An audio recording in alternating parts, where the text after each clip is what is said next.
Namaste.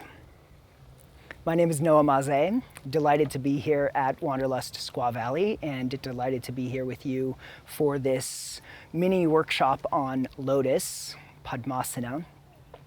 I'm based in Los Angeles, California, and I've got a yoga studio there and a style of yoga called Yoga Maze that I train teachers in. So for Lotus, some of the preparatory poses for Lotus even starts with some of the basic standing poses like Vrikshasana, so the turning out of the leg and the stretch of this inner thigh, that continues in, say, Trikonasana, get the hamstrings open, the inner thighs open on both legs, side angle pose. These are all good, strong, weight-bearing hip openers.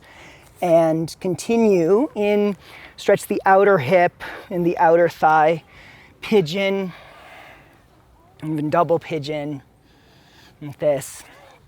A couple more great seated poses for Lotus include bound angle pose with the hands behind your hips, or hold the front of the feet from the outer hips, stretch the inner thighs. Want to keep getting the legs to turn out. Janu Shirshasana, this leg turns out like bound angle. Okay. And then you get all the way into, say, some of the classical seated meditation postures like tadasana with one foot in front of the other, the heels lined up. What you want to work on in tadasana is pointing your feet, stretching through the inner edges of both feet and getting more on the tops of the feet. So the inner thighs go down, the knees open out away from the midline. And keep this stretch through the inner edge of the foot. Use your hands and scoop up the forward leg. Bring the knee forward, turn the hip out, and bring the Siddhasana foot to the top of the inner thigh, like so. Now keep stretching through the inner heel, press through the mound of the big toe, spread the fourth and fifth toes. You can adjust the position of the bottom foot so that as you bow over the leg that is in half lotus, just working on opening up that inner thigh. And then the next step is wiggle the bottom foot out from under so that this inner thigh has the chance to open and extend more. You can assist that, kind of help that process by bowing over the half lotus leg. Keep stretching through the inner heel, the mound of the big toe. Now, if this leg is down on the ground and there's no pain in your knee, then keep the knees wide apart, stretch this inner edge of the foot, scoop up the front of the shin, and bring this foot into second leg up into Padmasana, into Lotus. If this knee is not on the ground, so if you're bowing over this leg and the leg's not on the ground, then this knee is actually, it's counterindicated for bringing the second leg into Padmasana. Because if I had this knee up in the air, I would have to pull this leg that much higher, which kind of threatens to put some torque into that knee. Okay, so really what we're concerned about in Lotus is any torque going into the knees.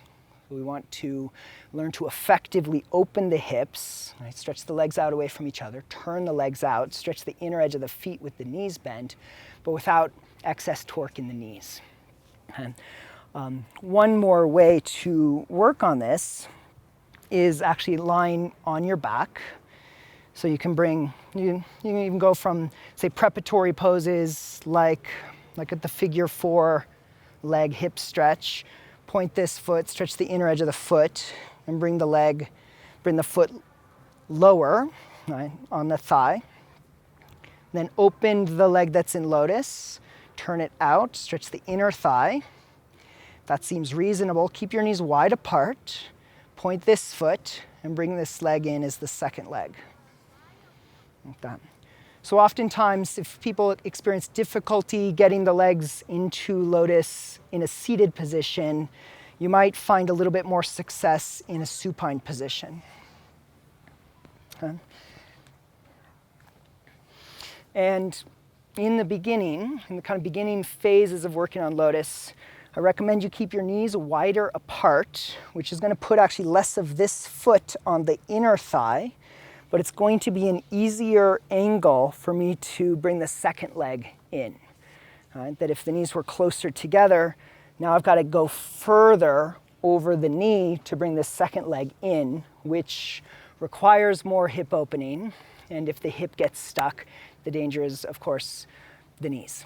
Right? So you want to be compassionate, kind, and caring for your knees, and diligent in the hip opening aspects of this challenging and classical, beautiful, powerful pose.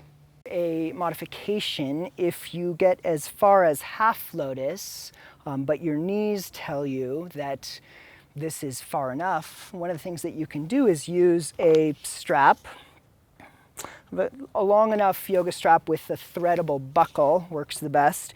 You put the buckle on the top of the thigh that's in half lotus, and then you strap up the bottom foot, cross in the middle, strap the arch of the top foot, go underneath, strap the bottom leg, thread the buckle, and you're effectively tying your legs into position in half lotus like they would be tied into position if you were in lotus. So as difficult as this pose is from a hip opening perspective, once your legs are in place, it is a very stable posture. It's one of the classical seated meditation, seated pranayama postures. And once you've got some facility of your hips in this pose, there are a number of very fun and interesting poses to do from here, such as a pose called Tolasana, T-O-L-A, Tolasana. Tolasana means scales, right? So one side up, one side down, like scales of justice. And it's similar to its cousin Lolasana, which is often used as a vinyasa transition posture. It's actually easier than Lolasana. Lolasana is when you just cross your shins, right? It's dangling pose, like an earring. But here I've got to use the strength of my legs to hold my legs up, where the lotus element adds an increased level of difficulty, but then adds the legs hold themselves in place in Tolasana. Okay, one more. Well, two more, I think, actually.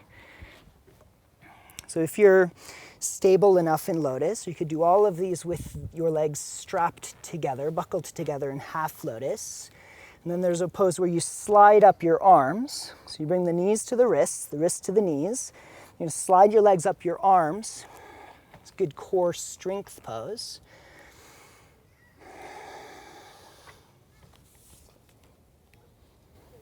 For Kukutasana, it's one of the rooster poses. Like so. And since we're into the birds, the roosters and the peacocks, there is a variation of Mayurasana, peacock pose.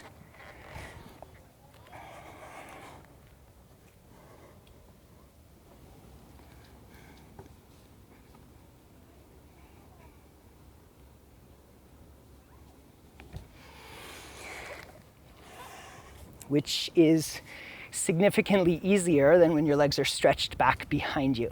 Right? So a bit of the paradox of lotus, again, is that the hip opening requirement is more difficult.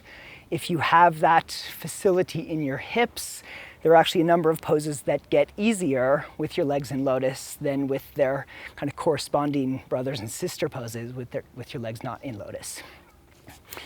And of course, it's kind of can't beat Padmasana for a comfortable, stable, easeful seat for meditation, reflection, and pranayama. Thank you very much. Enjoy your lotus. Namaste.